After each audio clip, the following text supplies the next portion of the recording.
Today we're going to talk about sharing the damn kid. In custody battles, kids should have both parents, and we're going to convince you why.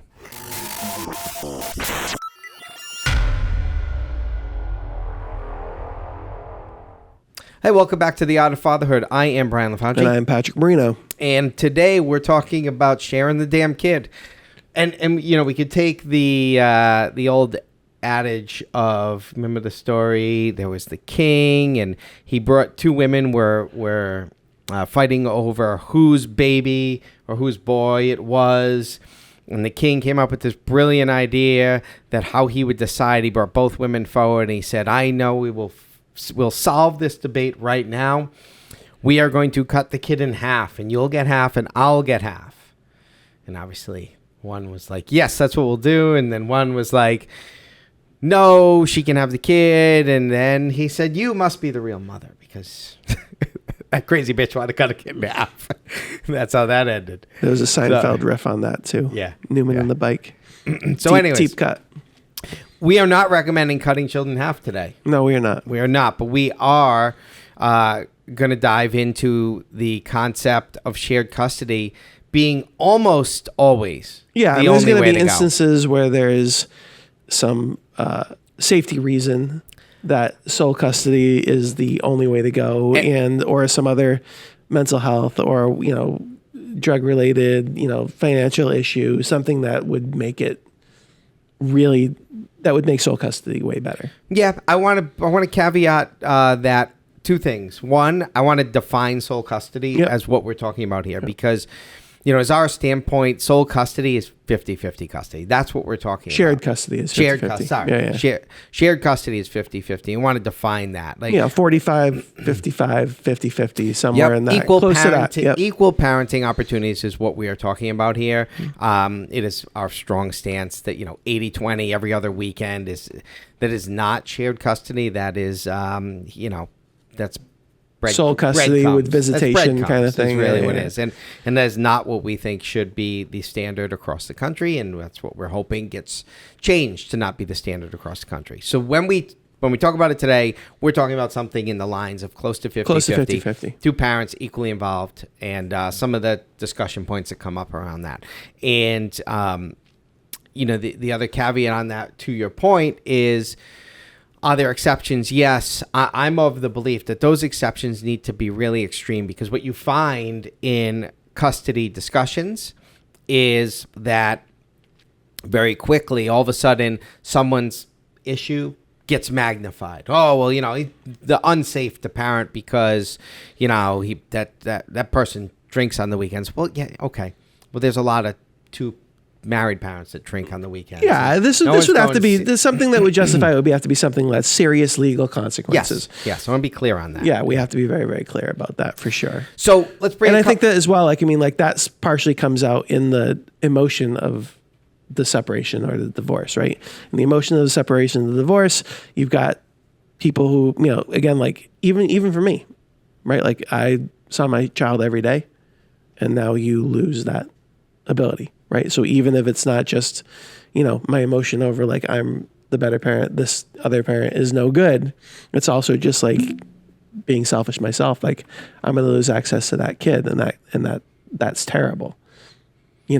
So that's the emotion that comes up, and that's where all those other things come into play, right? The accusations, the magnification of things that maybe aren't that important, right? So that because we're in this tug of war now, and we want to talk about why that's the tug of war is definitely bad, but the solution is also bad. The idea that the kid is only going to stay with me primarily. Yeah. And the system perpetuates the tug of war because the system does not in almost every case, doesn't step two people in on equal footing with the standpoint of you're going to have to prove a lot to say that other parent shouldn't be equally involved. Right. And instead, it perpetuates a system where one party knows that, hey, with a little bit of push, I can be the 80% custodial parent here. Right. Usually that's the female, right? And the other one realizes that they may actually have to fight just to be on equal ground. So what does it create? It creates it's like throw them right into the gladiator ring. Yep, exactly. Because we've built the arena for you. Yep. Here's the arena. We've set it up to be to be something where you have to fight, battle, Right. your fight, and now jump in there. Right. Good luck. So, And it really yeah. works into some of the things we talked about during a previous video. We talked about killing the deadbeat dad myth, where even if the father's successful, right? Especially if the father's successful, has like a really, really good job, and it's going to demand a lot of their time, giving the mother more access to the children. And now you're in the situation where that becomes the norm because the father in this case doesn't have Right. enough time to justify this shared custody. Right. And that's a problem as well. It's like, what's the norm? What's happening now? Like a lot of times the justice system will choose that over the shared because they want the kid to be used to just the pattern, right? Yeah. Yeah. Well, I mean, that's the first point I want to dig into too today is, one of the things that gets brought up a lot in these discussions is, when there's two families involved, it can create some problems because now you have two different sets of rules, and a child, has to deal with adjusting back and forth between that. And, with a good system, a good schedule. And there's reasons for that. I mean, like, you want to know, like, if you're being led, if you're in a situation where you're being managed yourself, right, or your kid's being parented, they're way better off if they know where they stand, right? Yeah. So you're better off to a certain extent knowing where you stand, because now you can figure out, now you know better what to do, right? So you were in the military, right? And obviously that's a big part of that structure. It needs to be clear, right? Yeah. But we're advocating right now that maybe that's not the best. Well, I think I put you on the spot. No, Sorry. you didn't. Because let's break it up Yeah. now. So consistency is very key. Right. But consistency in what format? So consistency of schedule is key. Right. So it should be broken up, but that schedule should be easy and free flowing. Right. So if you got a situation right now where your schedule between two parents with your kids has them bouncing back and forth more than like twice a week, that's broke. I mean, that's the freaking norm, though. And it's broke, and you got to fix it, and clump that time together, and find a good schedule where they're here for a period of good amount of days, and they go somewhere else for a period of good amount of days, and just ease it back on the kids. I see these schedules that are just crazy where they're bouncing back and forth. Consistency of schedule, but the other one is consistency of parenting is important. But to your point, I don't think it's that important that we're married, we get divorced, your rules and my rules might be slightly different. I think we overemphasize that being a problem. Right. We look at that like, oh, it's tough for the kids because at one house. That's bullshit. Right. That's bullshit because that's life. Right. 100% of life. I can talk to you and Shannon very, very differently because you're two different people. And I know that when I'm with Shannon, I can say A, B, C, and D. When I'm with you, I can say A, B, C, and D. And that's how life is. When you're a kid going through school in high school, you go from Miss Jones to Mr. Robinson, and they are night and day. Right. And you have to adapt to that. So to say like, oh, it's going to be tough for kids to adapt to these two people they know really well, they can play, like our kids know us better than anything. Right. And I think that the adaptability is important in a bunch of different ways. I mean, one of them is what you talked about, just being able to go out into the real world and now deal with different types of people and actually have the skills to do that. You'll see that all the time with like in sports situations where like you'll have like the system quarterback, right? That quarterback cannot exist outside of playing for that coach or with that particular set of rules. And it's usually because they didn't have to, right? They were successful, they didn't have to, and now they get put in a new situation and they can't perform. So with our kids, we want our kids to be adaptable. And the other thing I think about as well is like, you see like the, which is a little bit counterintuitive, right? You see kids who are in some sort of multilingual school become better at English than kids who are only dealing with English through their whole lives, right? It's that like you're in this sensitive period of development where you're just malleable, right? And like every stimulus is coming in and you're able to deal with it way better than you or I are at 45 plus. Right. Because they've got all this stuff that hasn't been developed yet. So they are capable of more. So that kind of sits right exactly where you're talking about, where it's like having to live with the different sets of rules can actually be a positive thing. Absolutely. Absolutely. And it plays very well into society. Do I think two parents should work hard to try to, hey, these are basic things we don't want our kids to do? Yeah, of course. Also, if you don't do that, then there could be stress. Yeah, that should be a guideline. I mean, but I'm also saying that there's going to be like fine-tuned differences, and those little things are more so a good skill set for kids to learn. That as you navigate through life, being able to flow and adapt and know what environment you're in and what you can and can't say in that environment, that could be the difference between you losing your job or not going forward. For sure. Right? So good skill sets, not something that causes this detrimental harm. But we'll talk about something that does in the next point, in that the reality is both parents are essential. Right. And we were kicking around titles for this. And, you know, as I hope you liked the title, by the way. But if you didn't, one of the other titles that we kicked around was Kids Want Parents, Not Parent. Right. Right. And when you look at the research out there on overall success of a child that grows up with two involved parents, as opposed to one that is missing a mom or missing a dad or missing one of two dads or one of two moms, or however you want to look at it, because they bring different skill sets and dynamics to a parenting relationship. Missing one of those two, the outcomes for those with two involved parents trends higher.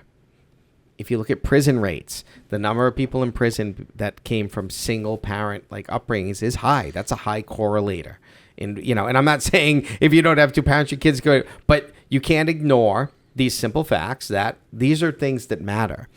And a kid having both parents involved clearly is a benefit. Right, for sure. I mean, and it's a benefit because the research says so. It's a benefit because it you don't have to have research to just exhibit, like look and observe, right, and see naturally what they get from that. Right. You know, to be able to have be dealing with something and I can go to you, or I can go to someone else, or I have more people now in my life that I can kind of process information from. Right. Or just be able to see different perspectives and different Yeah. ways of thinking, you know, in certain areas, right? Or different ways of communicating the same thing.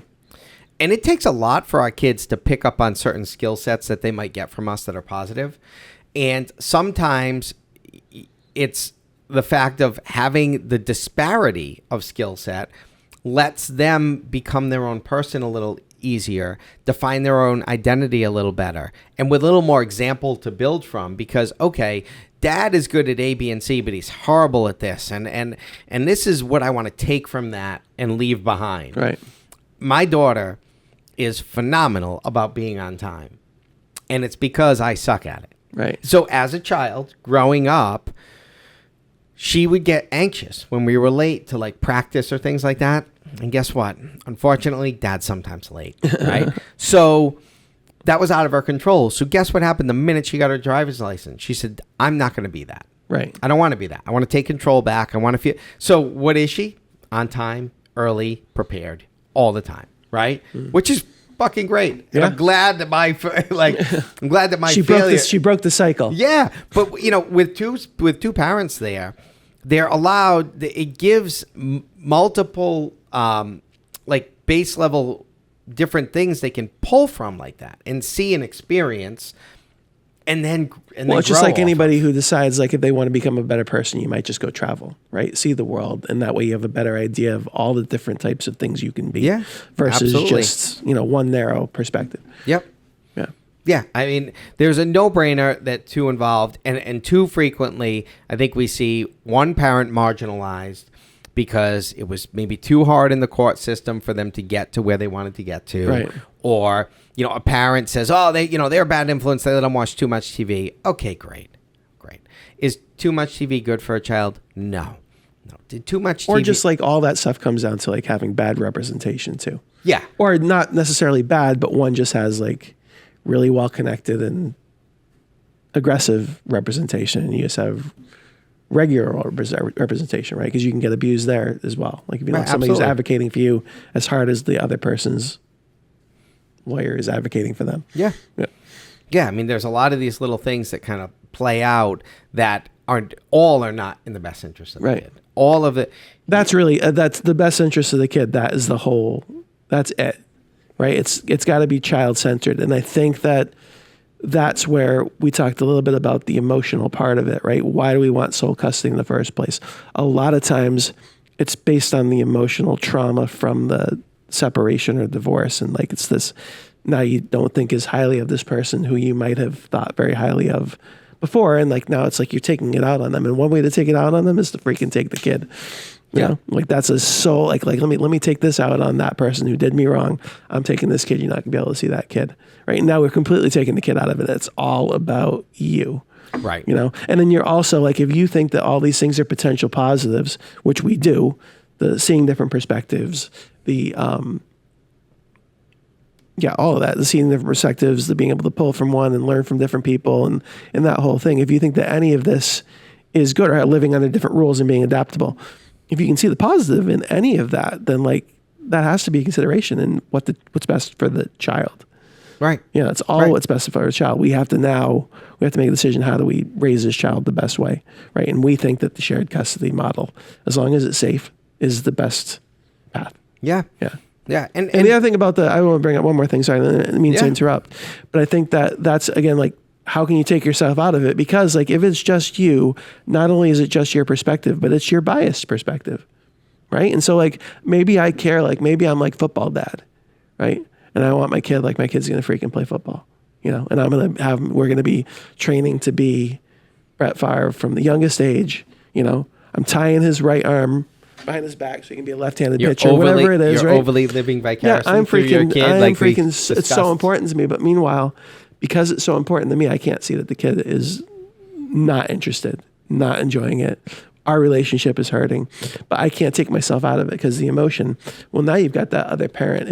Especially if you've got a good co-parenting relationship, the other parent can now provide the perspective that you lack because you're in it.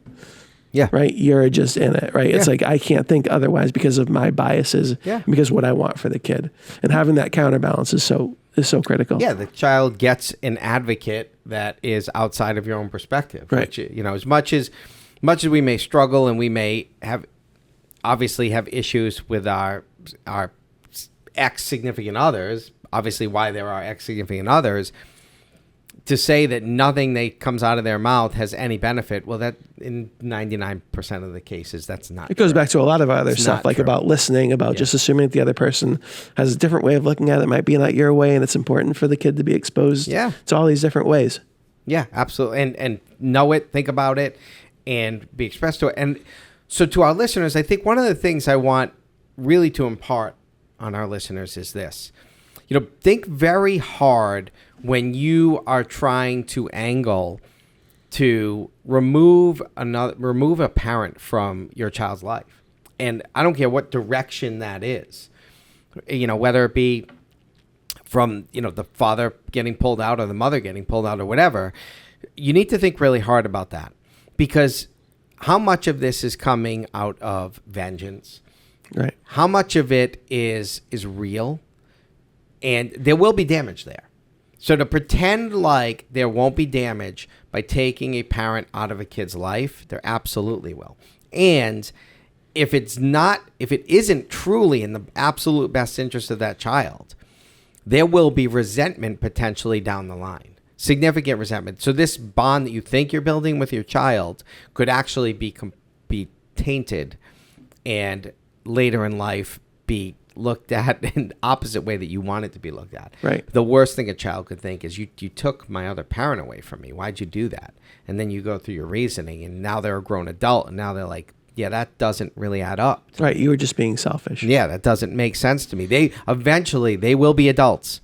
Eventually they will process, and eventually, more than likely, they will hear the other side of the story, and they're going to make decisions.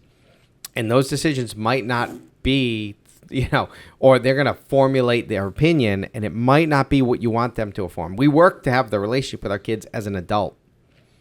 And that this could be a thing where you get so tied up in the moment, so angry, so, you know, that things that you're now saying are, oh, that's not good for them, that's not good for them. Well, okay.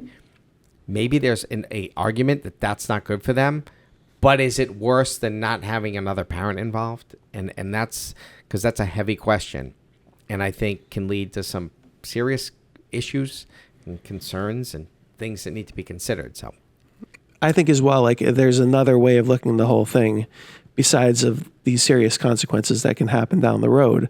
I think that there are things that can happen now that can be positives about the shared custody experience that are not, and not just things that benefit the kid, but benefit the parents as well.